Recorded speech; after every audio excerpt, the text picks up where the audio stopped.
ಮಹಾದೇವಿ ಅಮ್ಮ ಶ್ರೀ ಚಕ್ರವಾಸಿನಿ.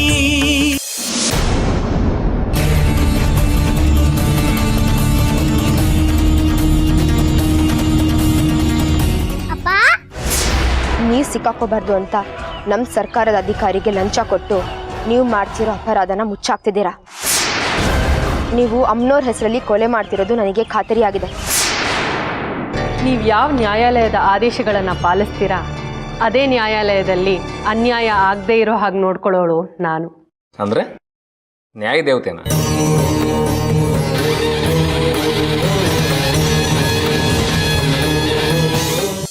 ಬೇಗ ಏನಾದ್ರು ತಿನ್ನಕ್ ಕೊಡಜ್ಜಿ, ತುಂಬಾ ಹಸಿವಾಗ್ತಿದೆ.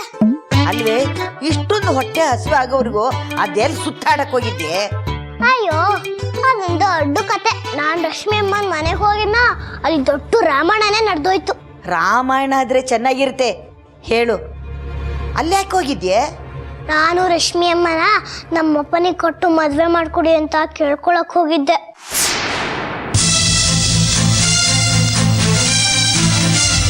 ಹೋಗ್ಲಿ, ನೀನ್ ಹೋಗಿದ್ದಕ್ಕ ಅವರು ಒಪ್ಕೊಂಡ್ರು? ಇಲ್ಲ. ಯಾಕಂತೆ? ನಮ್ ಬಂಗಾರಿಗಿಂತ ವರ ಬೇಕಂತ ಅವ್ರಿಗೆ? ಅಜ್ಜಿ, ನಮ್ಮಪ್ಪ ನಮ್ಮನೆಗೆ ಮಾತ್ರ ಬಂಗಾರ, ಬೇರೆಯವ್ರಿಗೆಲ್ಲ ಕಾಗೆ ಬಂಗಾರ. ಹಿರಣ್ಮಯಿ, ಅಲ್ಲೇನ್ ನಡೀತು ಅಂತ ಹೇಳಮ್ಮ.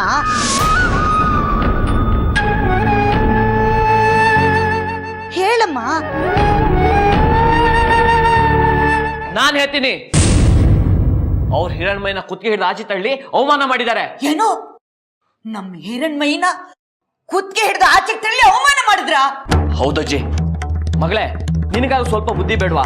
ಅವರು ಒಳ್ಳೆ ಜನ ಅಲ್ಲ. ಹುಲಿ ಮುಂದೆ ಹಾಲಿಟ್ರೆ ಅದು ಹಾಲಿಟ್ಟವ್ರನ್ನೇ ಕೊಂದು ತಿನ್ನುತ್ತೆ.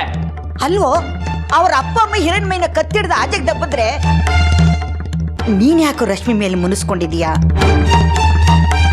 ಎಲ್ಲ ಸುಳ್ಳು, ಎಲ್ಲ ನಾಟಕ. ಊಟಾಟಕ್ಕೆ ಜನ ಅಜ್ಜಿ ಅವರು. ಯಾವ ಮನುಷ್ಯನೂ ಸ್ವಾರ್ಥ ಇಲ್ಲದೆ ಯಾವ ಕೆಲಸನೂ ಮಾಡಲ್ಲ. ಪ್ರೀತಿ ಪ್ರೇಮ ಎಲ್ಲ ಸೋಗ್ಲಾಡಿತನ ಮಾಡ್ಕೊಂಡು ಓಡಾಡ್ತಾಳೆ ಅಷ್ಟೇ. ಅಲ್ವೋ, ಆ ರಶ್ಮಿಗೆ ನಮ್ಮ ಹಿರಣ್ಮಯಿನ ಕಂಡ್ರೆ ತುಂಬಾ ಇಷ್ಟ. ಅದಕ್ಕೆ ಅವಳು ಅವಾಗ ನಮ್ಮ ಹಿರಣ್ಮಯಿನ ನೋಡಕ್ಕೆ ಅಂತ ಮನೆಗೆ ಬರ್ತಿರ್ತಾಳೆ.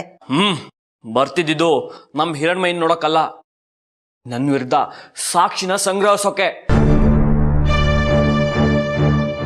ಅವ್ರು ನಮ್ಮನೆ ಬರ್ತಿದ್ದು ನನ್ನ ಬಗ್ಗೆ ಏನಾದ್ರು ಸುಳಿ ಸಿಗುತ್ತೋ ಅಂತ ಹುಡ್ಕೋದಕ್ಕೆ. ಅವತ್ತು ಬಂದು ಗಾಜಿನ ಲೋಟ ತಗೊಂಡು ಹೋದ್ರಲ್ಲ, ಅದು ಚೆನ್ನಾಗಿದೆ ಅಂತಲ್ಲ, ನನ್ನ ಬೆರಳದ ಸಂಗ್ರಹ ಮಾಡಿ ಪರೀಕ್ಷೆ ಕೊಡೋದಕ್ಕೆ. ಬಂಗಾರಿ, ಒಗಟೊಗಟಾಗಿ ಏನೇನೋ ಮಾತಾಡಬೇಡ. ಅದೇನು ಅಂತ ಬಿಡಿಸಿ ಹೇಳೋ. ದೇವಸ್ಥಾನದಲ್ಲಿ ಎಲ್ಲರ ಮುಂದೆ ನೀನೇ ಕೊಲೆ ಮಾಡಿದ್ದು ಅಂತ ನೇರವಾಗಿ ಆರೋಪ ಮಾಡಿದ್ರು. ನನ್ನ ಮೇಲೆ ಪ್ರೀತಿ ಇದ್ದಿದ್ರೆ, ನಿಮ್ಮ ಮೇಲೆ ಅಭಿಮಾನ ಇದ್ದಿದ್ರೆ, ನನ್ನ ಮಗಳ ಮೇಲೆ ಪ್ರೇಮ ಇದ್ದಿದ್ರೆ ಈ ತರ ಎಲ್ಲ ಮಾಡ್ತಿದ್ರ ಅವರು. ದೇವ್ರಿ, ಇಷ್ಟೆಲ್ಲ ಒಳಗುಟ್ಟಿದ್ಯಾ ರಶ್ಮಿ ಹತ್ರ?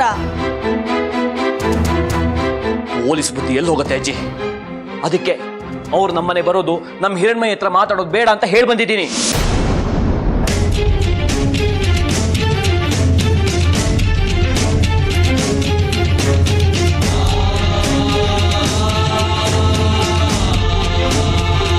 ಹಂಗಾರೆ ಯಾವತ್ತೂ ರಶ್ಮಿ ಅಮ್ಮನ ನಾವು ನೋಡಕ್ ಬರೋದಿಲ್ವಾ? ಬೇಕಾಗಿಲ್ಲ, ಅವಳು ನಮ್ಮನೆಗೆ ಬರೋದು ಬೇಕಾಗಿಲ್ಲ.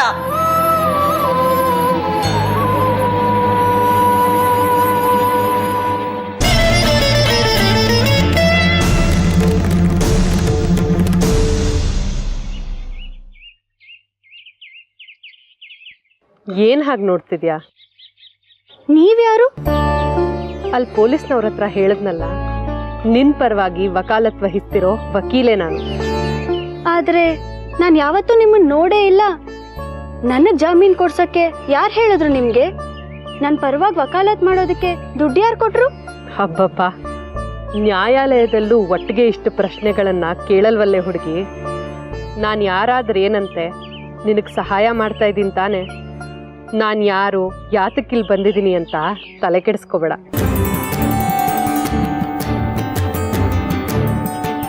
ನಿಜವಾಗ್ಲೂ ನಾನು ತಪ್ಪು ಮಾಡಿಲ್ಲ. ಆ ಕೊಲೆ ಯಾರು ಮಾಡಿದ್ದು ಅಂತನೂ ನನಗೆ ಗೊತ್ತಿಲ್ಲ. ನಿಮಗೊಬ್ರಿಗಾದ್ರೂ ನನ್ನ ಮೇಲೆ ನಂಬಿಕೆ ಇದೆಯಲ್ಲ, ಒಬ್ರಾದ್ರೂ ಕರುಣೆ ತೋರ್ಸಿದ್ರಲ್ಲ. ಸದ್ಯ ಆ ಮಹಾತಾಯಿನೇ ನನ್ನನ್ನು ಕಾಪಾಡ್ಬಿಟ್ಲು. ಹಾಗೆ ಅಂದ್ಕೋ. ಆದರೆ ಕಲ್ಯಾಣಿ, ಒಂದು ಹೆಣ್ಣಾಗಿ ಇನ್ನೊಂದು ಹೆಣ್ಣಿನ ಮೇಲೆ ಗೂಂಡಾಗಳನ್ನ ಬಿಟ್ಟು ಹೊಡ್ಸೋಕ್ ಪ್ರಯತ್ನ ಮಾಡಿದ್ಯಲ್ಲ, ಇದು ತಪ್ಪಲ್ವಾ? ಹೌದು, ನಾನು ತಪ್ಪು ಮಾಡಿಬಿಟ್ಟೆ. ಆದರೆ ನಾನು ಬಂಗಾರಿನ ತುಂಬ ಪ್ರೀತಿ ಮಾಡ್ತೀನಿ. ಅವನನ್ನ ಮದುವೆ ಆಗಬೇಕು ಅಂತ ಎಷ್ಟು ಕಷ್ಟಪಡ್ತಿದ್ದೀನಿ ಗೊತ್ತಾ? ನಮ್ಮಿಬ್ರು ಮದುವೆಗೆ ರಶ್ಮಿನೇ ಅಡ್ಡಿಪಡಿಸ್ತಿದ್ದಾಳೆ ಅನ್ಕೊಂಡು ಹೀಗೆಲ್ಲ ಮಾಡಿಬಿಟ್ಟೆ. ಆದರೆ ಇವಾಗ ಅವಳ ಕಾರಣ ಅಲ್ಲ ಅಂತ ಗೊತ್ತಾಯ್ತು. ಈಗ ನನ್ನ ತಪ್ಪಿನ ಪಶ್ಚಾತ್ತಾಪ ನನಗಾಗ್ತಿದೆ. ನಿನ್ನ ತಪ್ಪಿನ ಅರಿವಾಗಿ ಪಶ್ಚಾತ್ತಾಪ ಪಡ್ತಿದ್ಯಾ ತಾನೆ?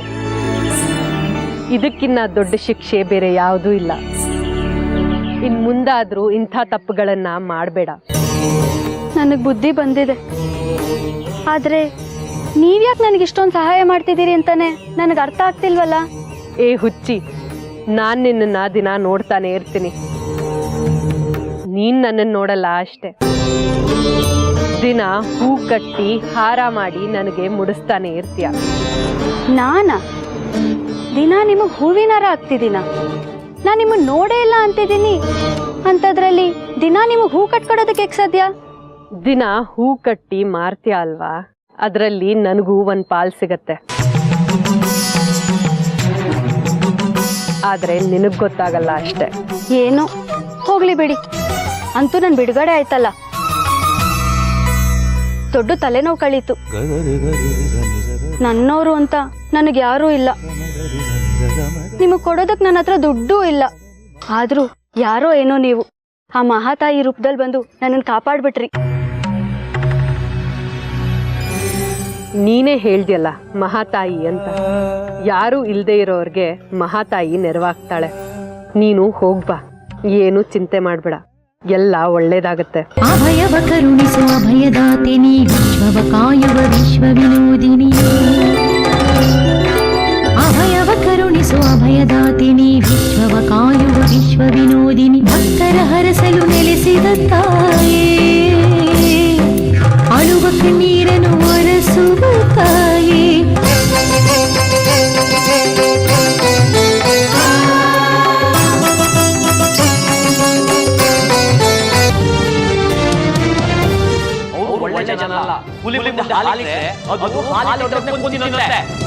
ಅವ್ರ ಮನೆ ಬಂದಿದ್ದು ನನ್ನ ಬಗ್ಗೆ ಸುಳಿಸುವುದು ಅಂತ ಹುಡ್ಕೋದಕ್ಕೆ.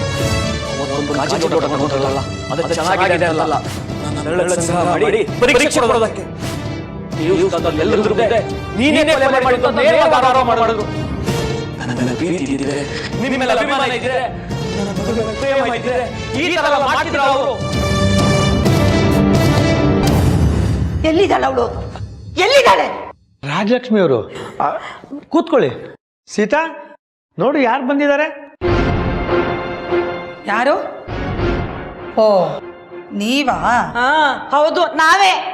ಎಲ್ಲಿದ್ದಾಳೆ ಅವಳು? ಕರೀರಿ ಅವಳನ್ನ. ಯಾರು? ನಮ್ಮ ರಶ್ಮಿನ? ಹೌದು, ಆ ರಶ್ಮಿನೇ. ಕರೀರಿ ಅವಳನ್ನ. ಅಮ್ಮ, ನಮ್ಮ ಮಗಳು ಏನ್ ಮಾಡಿದ್ಲು? ಆಹಾ, ಎಷ್ಟು ಧೈರ್ಯ ರೀ ನಿಮ್ಮ ಹುಡುಗಿಗೆ, ಮೆಚ್ಚಬೇಕಾದ್ದೆ. ಆ ಧೈರ್ಯ ಇರೋದಕ್ಕೆ ಅವಳು ಪೊಲೀಸ್ ಕೆಲಸದಲ್ಲಿ ಉನ್ನತ ಅಧಿಕಾರಿಯಾಗಿರೋದು. ಸೀತಾ, ನಾನು ಹೇಳಿಲ್ಲ ಮಾತಾಡ್ತೀನಿ ಸುಮ್ಮನಿರು ಅಂತ. ಸ್ವಲ್ಪ ಸುಮ್ಮನಿರು, ನಾ ಮಾತಾಡ್ತೀನಿ. ಹೇಳಿಮ್ಮ, ನನ್ನ ಮಗಳು ಅಂಥದ್ದು ಏನು ಮಾಡಿದ್ಲು? ನಮ್ಮ ಬಂಗಾರಿನ ಕೊಲೆಗಾರ ಅಂತಿದ್ದಾಳೆ.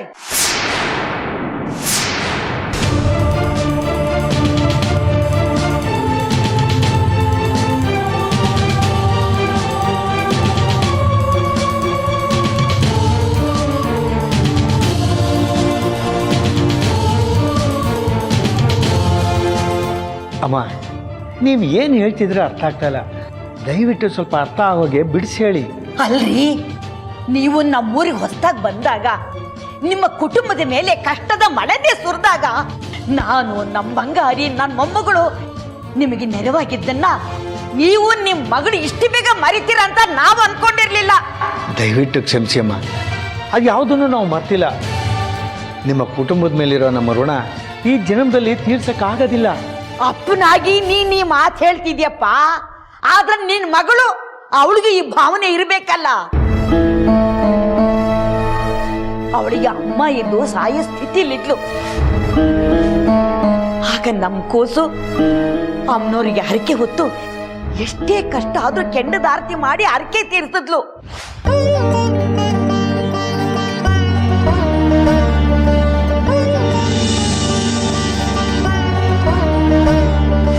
ಆಗ ಅವಳು ಬದುಕಿದ್ಲು, ಹೌದು ತಾನೆ? ಅವಳು ಮಾಡಿದ ಉಪಕಾರಕ್ಕೆ ನಿಮ್ಮ ಮಗಳು ಕೊಡ್ತಿರೋ ಬಹುಮಾನ ಇದೇನಾ? ನಿಮ್ಮ ಮಗಳು ನಮ್ ಬಂಗಾರಿನ ಕೊಲೆಗಾರ ಅಂತ ಪಟ್ಟ ಕಟ್ಟಿದಾಳೆ. ಇದೇನಾ ನೀವು ನಮಗೆ ತೀರ್ಸಕ್ಕಾಗದೇ ಇರಂತ ಋಣ? ನೋಡಿಮ್ಮ, ನಿಮ್ಗೆ ತಪ್ಪು ತಿಳುವಳಿಕೆ ಆಗಿರ್ಬೇಕು. ಏನೂ ಇಲ್ಲ, ಸರಿಯಾಗಿ ತಿಳ್ಕೊಂಡೇ ಬಂದಿದ್ದೀನಿ. ದೇವಸ್ಥಾನದ ಧರ್ಮದರ್ಶಿಗಳಾದ ವಿರೂಪಾಕ್ಷ ಶಾಸ್ತ್ರಿಗಳು ನಿಮ್ಮನ್ನ ಮನೆಯಿಂದ ಹೊರಗಾಗಿದ್ದಾಗ ಬೀದಿಗೆ ಬಿದ್ದಿದ್ರಿ ನೀವು. ಆಗ ನಿಮ್ಮನ್ನೆಲ್ಲ ಮನೆ ಕರ್ಕೊಬಂದು ಇರೋಕ್ ಜಾಗ ಕೊಟ್ಟು 3 ಹೊತ್ತು ಊಟ ಹಾಕಿ ನಿಮ್ಮನ್ನ ಕಣ್ಣಲ್ಲಿ ಕಣ್ಣಿಟ್ಟು ನೋಡಿದ್ದು ನಮ್ ಬಂಗಾರಿನೇ. ನಿಮಗ್ ಸಹಾಯ ಮಾಡಿದ್ದಕ್ಕೆ ನಮ್ಮ ಇಡೀ ಕುಟುಂಬಕ್ಕೆ ಬಹಿಷ್ಕಾರ ಹಾಕಿದ್ರು. ಇಡೀ ಊರನ್ನೇ ಎದುರು ಹಾಕೊಂಡು ನಮಗ್ ತಿನ್ನಕ್ಕೆ ಏನು ಇಲ್ಲದೆ ಹೋದ್ರು ನಿಮಗೇನು ಕೊರತೆ ಇಲ್ದಾಗ ನೋಡ್ಕೊಂಡಿದ್ದು ನಮ್ಮ ಬಂಗಾರಿನೇ. ಇದೆಲ್ಲ ಮರೆತು ಅಪ್ರಂಜಿ ಅಂತ ನಮ್ಮ ಬಂಗಾರಿನ ಕೊಲೆಗಡಕ ಅಂತ ಹೇಳೋದಕ್ಕೆ ಎಷ್ಟು ಧೈರ್ಯ ಅವಳಿಗೆ? ಕರೀರಿ ಅವಳನ್ನ, ಕೊಡ್ಲಿ ನಮ್ಮ ಪ್ರಶ್ನೆಗೆ ಉತ್ತರನ. ನನ್ನ ಮಗಳ ಧೈರ್ಯದ ಬಗ್ಗೆ ನೀವು ಮಾತಾಡ್ಲೇಬೇಡಿ. ಬಿಡಿ, ನೀವು ಧೈರ್ಯದಲ್ಲಿ ನಿಸ್ಸೀಮರು. ನಿಮ್ಮ ಥರ ಮೊಂಡ ಧೈರ್ಯ ಮಾಡೋದಕ್ಕೆ ನಮಗೆ ಬರದೇ ಇಲ್ಲ. ಸೀತಾ, ಆಗ್ಲಿಂದ ಹೇಳ್ತಿಲ್ವಾ ನೀ ಸುಮ್ನಿರು, ನಾ ಮಾತಾಡ್ತೀನಿ ಅಂತ. ನಾ ಮಾತಾಡ್ತೀನಿ, ಸುಮ್ನಿರು. ಏನ್ ಮಾತಾಡ್ತಾ ಇದ್ದೀರಿ ನೀವು? ಅವ್ರು ಮಾತಾಡೋದನ್ನ ಕೇಳಿಸ್ಕೊಂಡು ಕುರಿ ಥರ ಎಲ್ಲಾಡಿಸ್ತಾ ಇದ್ದೀರಿ. ನಿಮಗೆ ಅವ್ರ ಥರ ತಿರುಗಿಸಿ ಉತ್ತರ ಕೊಡಕ್ಕಾಗಲ್ಲ. ನಾನ್ ಮಾತಾಡ್ತೀನಿ, ನೀವು ಸುಮ್ಮನೆ ಇರಿ. ಏನ್ರಿ ನೀ ಹೇಳ್ತಿರೋದು? ನಮ್ಗೇನ್ರ ಮೊಂಡು ಧೈರ್ಯ ಇದೆ? ಅಕಸ್ಮಾತು ಒಂದು ವೇಳೆ ಮೊಂಡು ಧೈರ್ಯ ಇದ್ದಿದ್ದೇ ಆಗಿದ್ರೆ ನಾವ್ಯಾವಾಗ ತೋರಿಸಿದೀವಿ? ಆಹಾ, ಎಷ್ಟು ಅಮಾಯಕರ ಥರ ವರ್ತಿಸ್ತಿದ್ದೀರಿ ನೋಡಿ. ನಾಚಿಕೆ ಆಗ್ಬೇಕು ನಿಮಗೆ ನೀವು ಮಾಡಿದ ಕೆಲಸಕ್ಕೆ.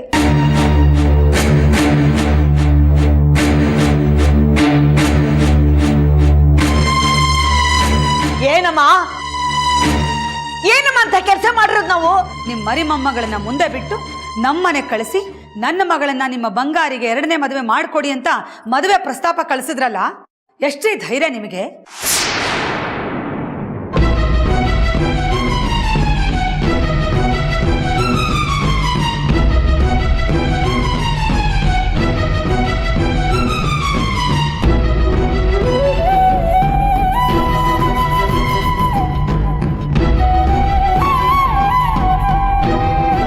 ಕಷ್ಟ ಕಾಲಕ್ಕೆ ಏನೋ ಸಹಾಯ ಮಾಡಿದ್ರಿ ಅಂದ್ರೆ ಬೀಗರಾಗಕ್ಕೆ ನೋಡ್ತಿದ್ದೀರೇನ್ರಿ?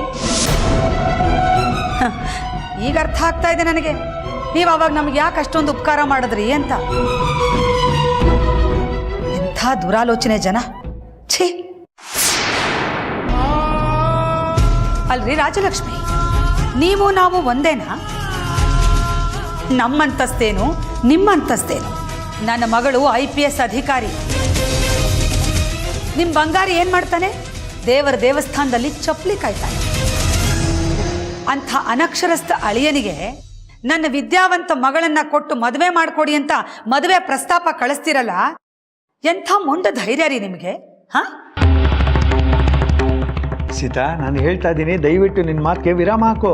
ಇಲ್ಲ ರೀ, ನನ್ನ ಮಾತು ಇನ್ನೂ ಮುಗ್ದಿಲ್ಲ. ಇವತ್ತು ನಾನು ಪೂರ್ತಿ ಮಾತನ್ನೇ ಅವ್ರು ಕೇಳಿಸ್ಕೊಂಡೇ ಹೋಗ್ಬೇಕು. ನನ್ನ ಮಗಳು ಸುಖ ಸುಮ್ಮನೆ ಯಾರ ಮೇಲೂ ಆಪಾದನೆ ಮಾಡಲ್ಲ. ಅವನು ಕೊಲೆಗಾರ ಅಂತ ಅವಳು ಹೇಳಿದ್ರೆ ಅವನು ಕೊಲೆಗಾರನೇ ಆಗಿರ್ತಾನೆ. ನಿಮಗಂತೂ ಬುದ್ಧಿ ಇಲ್ಲ. ನಿಮ್ಮ ಮಗಳನ್ನ ಹೋಗಿ ಆ ಚಪ್ಪಲಿ ಕಾವಲು ಕೊಟ್ಟಿದ್ದೀರಿ. ನಮಗೆ ಯಾವ ಕರ್ಮ ರೀ? ನೋಡಿ, ಮರ್ಯಾದೆಯಿಂದ ಹೇಳ್ತಾ ಇದ್ದೀನಿ, ನಮ್ಮ ಮನೆಯಿಂದ ಆಚೆ ಹೋಗಿ, ಇಲ್ಲ ಅಂದ್ರೆ ಕತ್ ಹಿಡ್ದು ಆಚೆ ದಬ್ಬೇಕಾಗತ್ತೆ. ಏನಂದೆ? ನನ್ನನ್ನೇ ಕತ್ತಿಡ್ದು ಆಚೆಗೆ ದಬ್ತೀನಿ ಅಂತ ಹೇಳ್ತೀಯಾ? ನನಗೆ ಹೊಡಿತೀರಿ ಲಕ್ಷ್ಮಿ ಅವರೇ,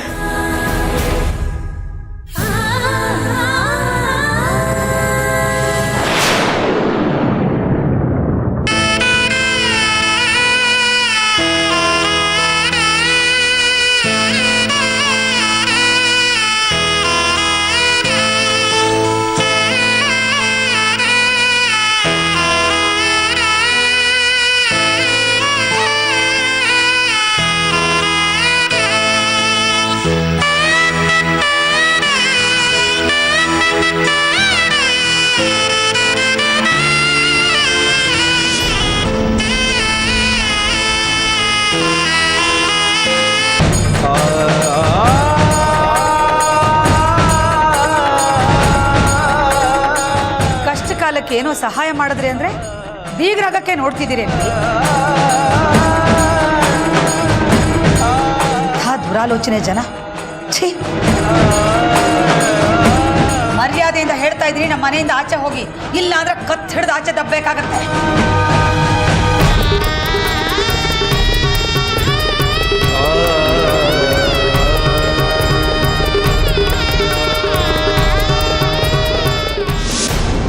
ಅರೆ, ಅಜ್ಜಿಯ ಕಳುಮುಖ ಮಾಡ್ಕೊಂಡು ಹೋಗ್ತಿದ್ದಾರೆ.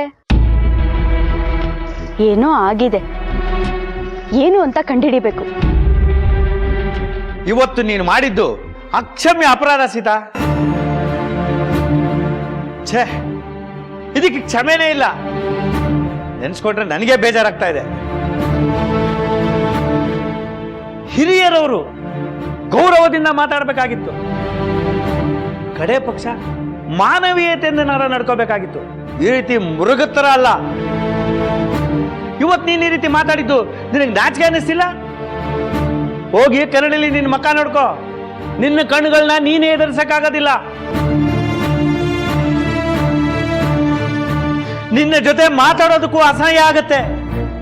ನೀನೇನಾ ನನ್ನ ಸೀತಾ ಅಂತ ಅನುಮಾನ ಬರ್ತಾ ಇದೆ. ಯಾವಾಗ್ಲೂ ಇಷ್ಟೊಂದೆಲ್ಲ ಬದಲಾಗ್ಬಿಟ್ಟೆ ನೀನು. ನಿನ್ನ ಮೇಲಿದ್ದ ಪ್ರೀತಿ, ಗೌರವ, ಅಭಿಮಾನ ಎಲ್ಲ ಕೊಚ್ಕೊಂಡೋಯ್ತು. ಅಪ್ಪ, ಯಾಕೆ ಈ ರೀತಿ ಕಿಚಾಡ್ತಿದ್ದೀರಾ? ಏನಾಯ್ತು? ನೀವಿಬ್ರು ಈ ರೀತಿ ಉತ್ತರಕ್ಕೊಬ್ರು ದಕ್ಷಿಣಕ್ಕೊಬ್ರು ಮುಖ ಹೊಡ್ಕೊಂಡು ಕೂತಿದ್ರೆ ನಂಗೆ ಏನ್ ಅರ್ಥ ಆಗುತ್ತೆ?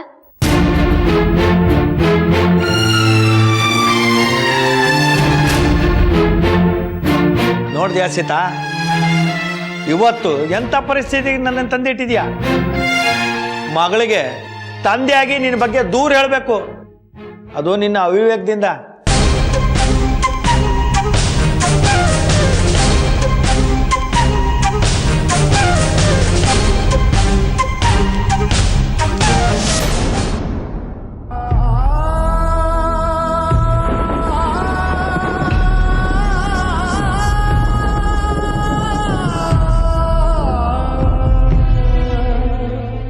ಅಯ್ಯೋ ಅಯ್ಯೋ ಅಯ್ಯೋ, ಅಜ್ಜಿ ಯಾಕೆಷ್ಟು ಬೇಜಾರು ಮಾಡ್ಕೊಂಡಿದ್ದೀರಾ? ನೀವ್ ಈ ರೀತಿ ಕಣ್ಣೀರ್ ಹಾಕಿರೋದನ್ನ ನಾನು ನೋಡೇ ಇಲ್ಲ. ಏನಾಯ್ತು ಅಂತ ಹೇಳಿ ಅಜ್ಜಿ.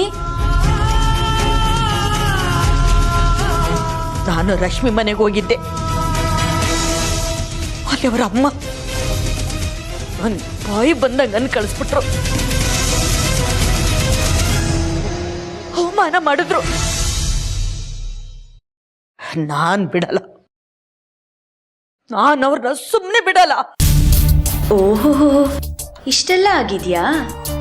ಕಡೆಗೂ ಆ ರಶ್ಮಿ ಮೇಲೆ ಅವ್ರ ಮನೆಯವ್ರ ಮೇಲೆ ಇವ್ರಿಗೆ ಸಿಟ್ಟು ಬಂತಲ್ಲ, ಇದೇ ಸಮಯ.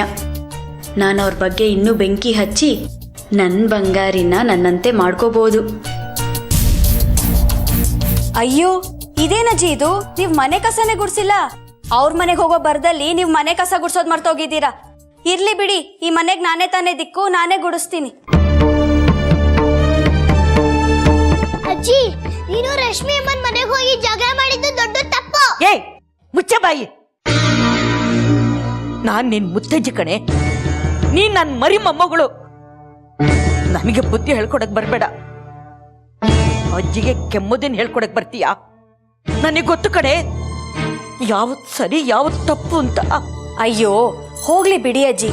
ಇದರಲ್ಲಿ ಪಾಪ ನಮ್ಮ ಹಿರಣ್ಮೈದೇನು ತಪ್ಪಿಲ್ಲ. ಎಲ್ಲ ಪೊಲೀಸ್ ರಶ್ಮಿದೆ ಕುಮ್ಮಕ್ಕು.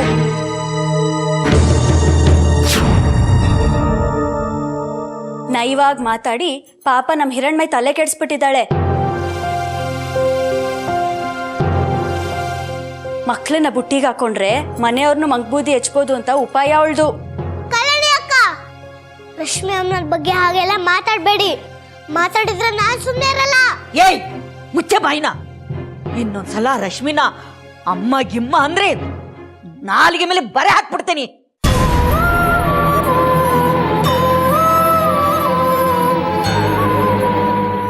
ಅಯ್ಯೋ, ಹೋಗ್ಲಿ ಬಿಡಿ ಅಜ್ಜಿ. ಪಾಪ ಈ ಮಗುಗೆ ಸರಿ ಯಾವ್ದು ತಪ್ಪು ಯಾವ್ದು ಅಂತ ಗೊತ್ತಾಗಲ್ಲ. ನೀವ್ ಅವ್ರ ಮನೆಗೆ ಹೋಗಿ ಸರಿಯಾದ ಪಾಠನೇ ಕಲ್ಸ್ ಬಂದಿರ್ತೀರಾ ಬಿಡಿ. ಏನ್ ಮಾಡೋದು? ನಾನ್ ಗಟ್ಮುಟ್ಟಾಗಿದ್ರೆ 4 ಬಾಸ್ ಬರ್ತಿದ್ದೆ.